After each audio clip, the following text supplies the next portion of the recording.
हो गया भाई, चलो। नमस्कार भाई, आप सभी को गुड इवनिंग, जय जोहार। जैसा कि आप लोगों को पता था कि आज हम लोग आने वाले हैं डीपीआई, और बहुत सारे लोग और आए थे जो हमसे पहले ही मिल के चले गए, और थोड़ा सा विलम्ब जरूर हुआ आने में। तो आज जो बात है वो सिर्फ और सिर्फ पुरानी भर्ती के लिए नहीं, नई भर्ती की भी है, और सिर्फ शिक्षा विभाग की भर्ती की नहीं, प्रत्येक भर्ती की बात है ये।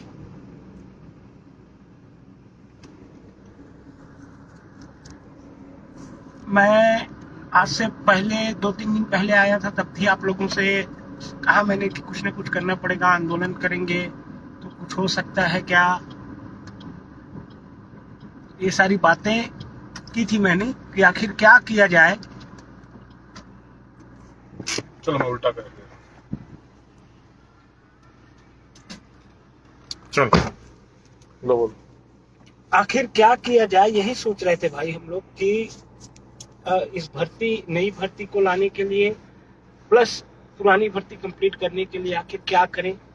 आप लोग भली भांति जानते हैं कि कम से कम 1000 बार से ऊपर 14,500 से शिक्षक भर्ती को पूर्ण कराने के संबंध में हम डीपीआई का दौरा कर चुके हैं, और हर बार एक नई परेशानी आकर खड़ी हो जाती है इस भर्ती में।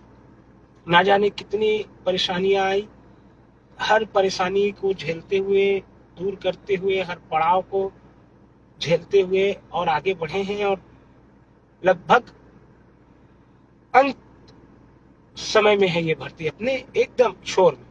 बहुत कम लोग ही बचे हैं जिनकी ज्वाइनिंग होनी है, और कितने पोस्ट बाकी है ये तो मैं पूछ नहीं पाया, लेकिन इतना पक्का है कि अगर लिस्ट आएगी तो व्याख्याता शिक्षक, सहायक शिक्षक, व्यायाम शिक्षक सभी की आएगी।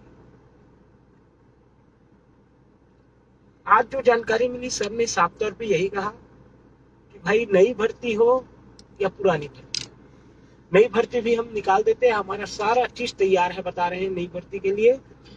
मामला सिर्फ और सिर्फ आरक्षण से रुका हुआ है। पुरानी भर्ती भी, ये जो भर्ती जो चल रही थी वो 58% आरक्षण में चल रही थी। अब विभाग 58% में भर्ती कर नहीं सकता, क्योंकि हाईकोर्ट ने साफ मना कर दिया है, और 50% में इसलिए नहीं कर रहा है कि सरकार दबाव बनाएगी कि भी 50 में आप कैसे कर दिए। तो यहाँ पर विभाग भी फंसा हुआ है, और इस चक्कर में हम सबका भविष्य फंसा हुआ है।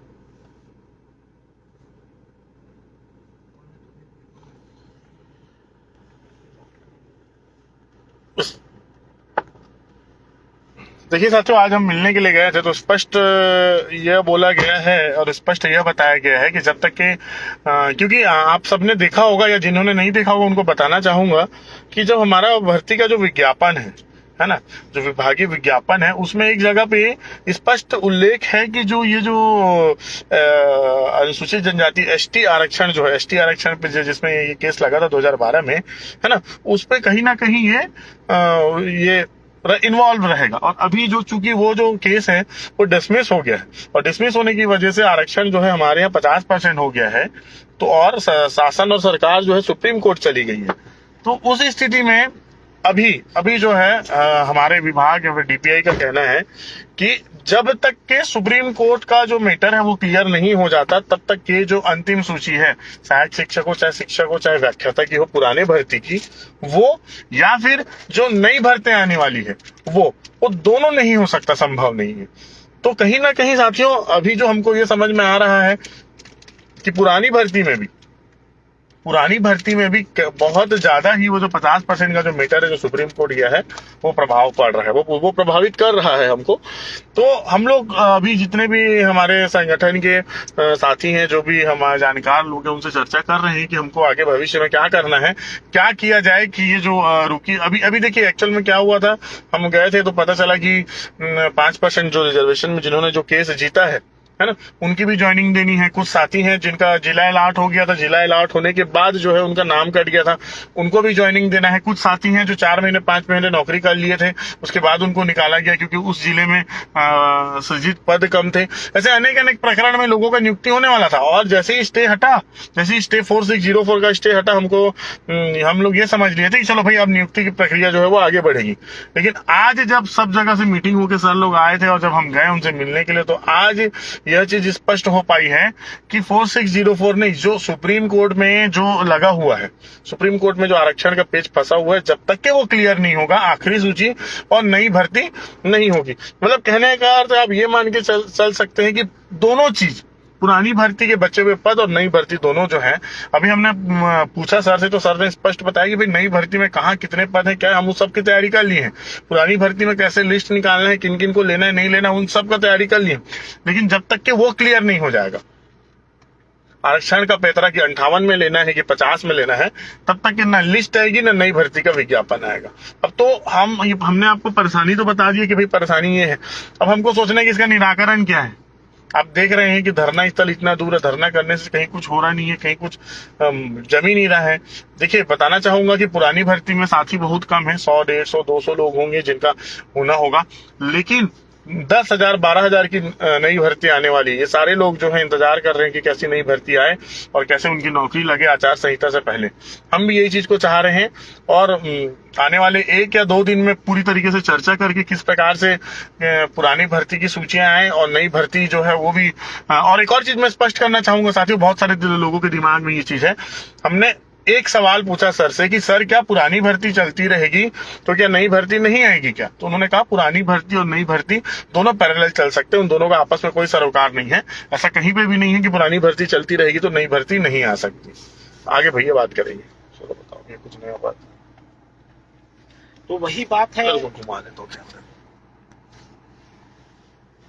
तो यही बात है साथियों। अभी तक जो सार अब हमें ये मतलब मुख्य जो जानकारी मिली वो यही है कि जो सुप्रीम कोर्ट में जो आरक्षण का जो मामला फंसा हुआ है, उसकी वजह से ये भर्तियां रुकी हुई है, पुरानी भर्ती भी और नई भर्ती भी। अब इसके लिए आगे क्या किया जाए? आंदोलन अगर करते हैं तो मैं बार बार कह रहा हूं, आंदोलन करने के लिए हमेशा की तरह मैं बिल्कुल तैयार हूं, परंतु आप लोगों ने खुद देखा होगा 3 से 4 बार हो गया हमें लगातार आंदोलन करते हुए, लोग आते ही नहीं हैं। और संख्या बल के साथ साथ और बहुत सारी चीजों की आवश्यकता रहेगी हमको अगर आंदोलन करना है तो। दूसरी चीज यह है कि आंदोलन स्थल नया रायपुर तूता में दे दिया गया है, वहां पर कुत्ता भी नहीं रहता, आप लोग आके देख लेना। इतनी बड़ी जगह है वो कि वहां पर अगर हम लोग 10,000 लोग आकर खड़े होंगे तब कहीं जाके वो जगह भरा है ऐसा दिखेगा। जैसे आपने बूढ़ा तालाब को देखा होगा, 250 आदमी पहुंच गए तो ऐसा लगता है बहुत सारे लोग आ गए। लेकिन इसके विपरीत ये आंदोलन स्थल जो टूटा है वहां 5,000 लोग भी एकत्रित होंगे तो बहुत कम लगेंगे।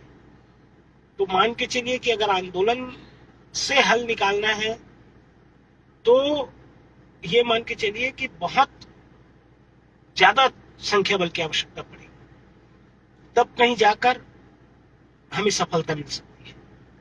दूसरी चीज ये है कि सरकार खुद नहीं चाहती कि 50% में वो कोई भर्ती निकाले या किसी भर्ती को करे, क्योंकि उसके वोट बैंक का मामला है। सीधी और सिंपल बात, ओबीसी मतदाताओं को लुभाने के लिए सरकार ने उनको 27% आरक्षण देने का वो किया है। अब 50% आरक्षण में उनको 27 तो मिलेगा नहीं, 50% आरक्षण में उनको 14 मिलेगा, एससी को 12 मिलेगा और एसटी को मान के चलिए 14 12 26 हो गया 24%। तो कुल मिला के उनका वोट बैंक है वो प्रभावित होगा। तो सरकार तो कतई नहीं चाहेगी कि उनका वोट बैंक किसी प्रकार से प्रभावित हो। तो 50% में शायद ही माने, ऐसा मुझे लगता है। एक रास्ता ये भी दिखता है नई भर्ती के लिए, सिर्फ और सिर्फ नई भर्ती के लिए, कि अपन अच्छी खासी संख्या में अगर आकर आंदोलन करें कि भाई आरक्षण का जो मसला होना रहेगा वो बाद में देखा जाएगा, कम से कम परीक्षा आयोजित की जाए, परीक्षा लिया जाए, ये कर सकते हैं। तो इसके लिए भी मैं बार बार कह रहा हूँ, संख्या बल जो हमारे पास बिल्कुल भी नहीं है। एक रास्ता जो हमें सर ने बताया, सर ने कहा है कि आप लोग इंटरव्यून बनो, एक याचिका या जनहित याचिका हाई कोर्ट में लगाओ। ये भी कर सकते हैं कि जनहित याचिका एक हाई कोर्ट में लगा सकते हैं कि हम सारे बेरोजगार हैं और छत्तीसगढ़ में इसकी वजह से, आरक्षण की वजह से अभी तक भर्ती आई नहीं है, तो कम से कम वो इस पर सुझाव करें। और अभी एक मैम, माधुरी मैम ने एक और चीज मेरे को बताया, जो शिक्षा का अधिकार अधिनियम है, उस अधिनियम के पॉइंट नंबर 26 में एक बिंदु है, मौलिक अधिकार में एक बिंदु है कि किसी भी जगह शिक्षा के अधिकार नियम के अंतर्गत किसी भी जगह शिक्षकों की जो कमी है, शिक्षकों की कमी 10% से अधिक कमी आप नहीं रख सकते। उसको देखते हुए, यानी कि अगर 100 पोस्ट की आवश्यकता है पूरे छत्तीसगढ़ में, तो कम से कम 90 सीट भरी रहनी चाहिए। ये है जो शिक्षा का अधिकार